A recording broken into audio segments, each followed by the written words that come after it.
Hola, bienvenidos a este nuevo tutorial, donde te estaré compartiendo cómo bordar estas lindas flores sobre tu corazón o sobre cualquier otra figura de amigurumi.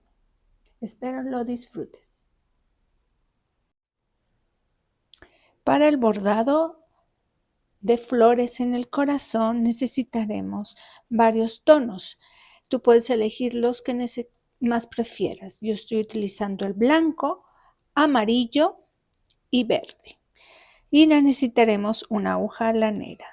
Yo estoy utilizando ahorita un estambre fino o puede ser un estambre o hilo para bordar de tu preferencia.